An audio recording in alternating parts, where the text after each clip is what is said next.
여러분 안녕하세요. 찾아가는 새벽기도 시카고 이수사랑교회 조선영 목사입니다. 오늘도 변함없는 주님의 은혜와 평강이 저와 여러분의 삶의 종일 풍성하기를 기도합니다. 오늘 말씀은 시편 141편 1절에서 5절까지 말씀입니다. 제가 읽어드리지요. 주님, 내가 주님을 부르니 내게로 어서 와 주십시오. 주님께 부르짖는 내 음성에 귀를 기울여 주십시오. 내 기도를 주님께 드리는 분향으로 받아주시고 손을 위로 들고서 드리는 기도는 저녁 제물로 받아주십시오. 주님, 내 입술 언저리에 파수꾼을 세우시고 내 입 앞에는 문지기를 세워주십시오. 내 마음이 악한 일에 기울어지지 않게 해주십시오. 악한 일을 하는 자들과 어울려서 악한 일을 하지 않게 도와주십시오. 그들의 진수성찬을 먹지 않게 해주십시오. 의인이 사랑의 매로 나를 쳐서 나를 꾸짖게 해주시고 악인들에게 대접을 받는 일이 없게 해주십시오. 나는 언제나 그들의 악행을 고발하는 기도를 드리겠습니다. 아멘. 다윗의 시입니다. 사무엘상 24장에서와 같이 다윗이 엔게디 황무지에 있을 때 지은 시라고 알려져 있는데요. 사울은 부하 3,000명과 함께 다윗을 잡으러 옵니다. 그때 다윗은 자기 입에 파수꾼을 세워달라고 하면서 하나님께 기도하고 있는 겁니다. 1절과 2절에 보면 다윗이 지금 절박한 위기에 처해 있음이 여실히 드러나고 있습니다. 내가 주님을 부르니 내게로 어서 와 주십시오 라고 기도하죠. 굴 속에 있는데 사울과 부하 3,000명이 다윗을 잡으러 온 겁니다. 다급한 상황입니다. 이제 모든 것이 다 끝나버렸다고 생각되는 때이죠. 그때 하나님을 보면서 기도하는 거예요. 다윗은 기도로 이 모든 문제를 해결하려고 합니다. 그러나 다윗은 사울을 죽여달라고 기도하진 않죠. 자신의 마음을 위해서 기도합니다. 불안에 떠는 자신의 마음을 붙잡아달라고 기도하고 있습니다. 하나님이 속히 자신의 기도를 들어주시기를 구하고 있어요. 분향단에서 제사장들이 분향하듯이 다윗의 기도가 하나님께 그렇게 향기로 올라가기를 기도하고 있습니다. 손을 들고 기도할 때 마치 저녁에 드리는 제물과 같이 받아주시기를 기도하고 있습니다. 이어서 다윗은 기도하기를 자신의 입술로 범죄하지 않기를 위해서 기도하고 있습니다. 다윗은 사울이 많이 원망스러웠을 것입니다.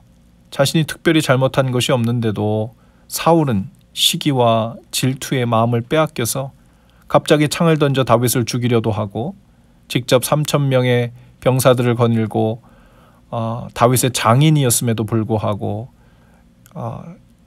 다윗을 죽이려고 하는 것이 이해가 되지 않았죠. 한두 번도 아니고 용서하고 또 용서해 주려고 해도 사울 쪽에선 그 추격과 또 살의가 멈추지 않으니 그 마음에 원망하는 마음도 생겼을 것이고 미움도 생겼을 것입니다. 그럼에도 다윗이 입술로 범죄하지 않으려는 이유는 더 영적인 이유였을 것으로 보입니다. 사실 사울을 향해 저주와 증오의 말을 뿜어내는 것은 그것만으로 끝나지 않을 일이죠. 그 저주와 증오는 이해할 수 없는 이 상황에 대한 불평으로 이어질 것은 불보듯 뻔한 일이었습니다. 사울만이 문제가 아니라 그토록 이유 없이 자신을 죽이려고 하는 사울을 왜 하나님은 두고만 보시는 것인지, 왜 이런 상황이 자신에게 닥쳐야 하는 것인지 그 원망하는 마음, 간신히 붙들어 두고 묻지 않던 그 마음이 곧 하나님께로 이어져 번져갈 것이 자명한 일이었습니다.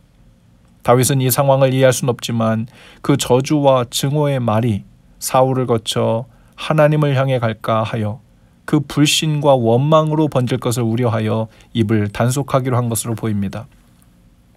4절입니다. 내 마음이 악한 일에 기울어지지 않게 해주십시오. 악한 일을 하는 자들과 어울려서 악한 일을 하지 않게 도와주십시오.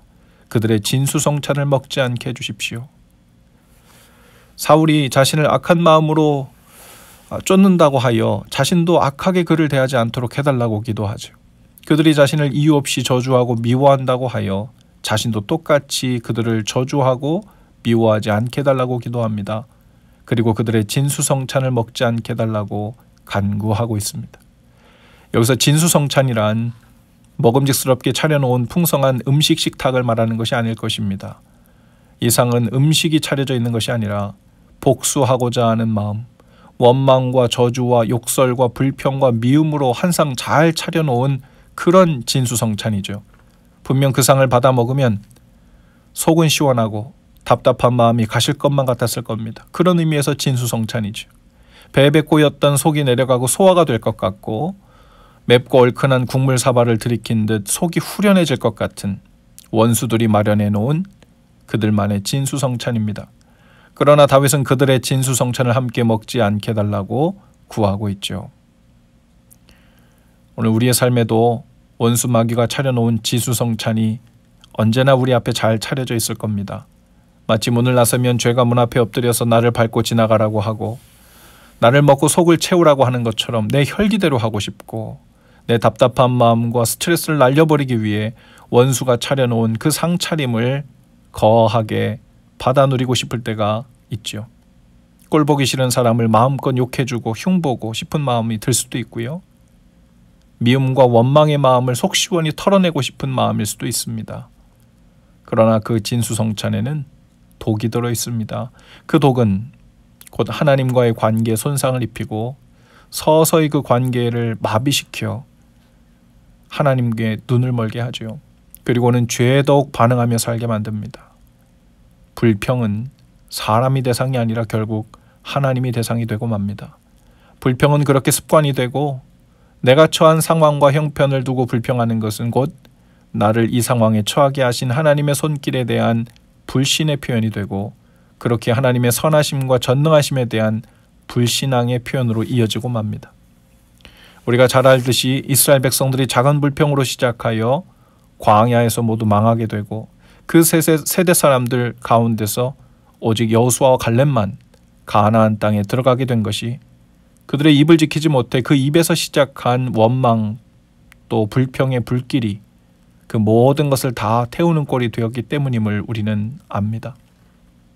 오늘 다윗의 기도처럼 위급한 일들을 만났나요? 그러면 하나님께 아침 저녁으로 간절히 구하며 기도하시기 바랍니다. 그러나 그 위기에서 건지시고 보호하시는 하나님을 신뢰하며 구하시되 원수가 마련해 놓은 진수성찬에는 손도 대지 마시기 바랍니다. 그 근처에가 앉지도 마시기 바래요. 시편 1편에 복 있는 자는 죄인의 길에 서지도 않고 오만한 자들의 자리에 앉지도 않는다고 했습니다. 오직 주님께 구할 것을 구하고 입술과 마음을 조심하여 오직 성령님의 마음으로 이끌리는 날 되실 수 있기를 주님의 이름으로 축복합니다.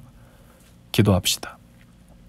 주님, 악한 자가 차려내는 죄의 음식에는 손도 대지 않게 하시고 그 자리에 앉지도 않게 하옵소서. 오직 주님의 보호하시며 지키시는 은혜를 구하게 하시고 가장 선한 길로 완전하게 인도하시는 주님을 신뢰하며 오늘 하루길도 지나게 하옵소서. 예수님 이름으로 기도합니다.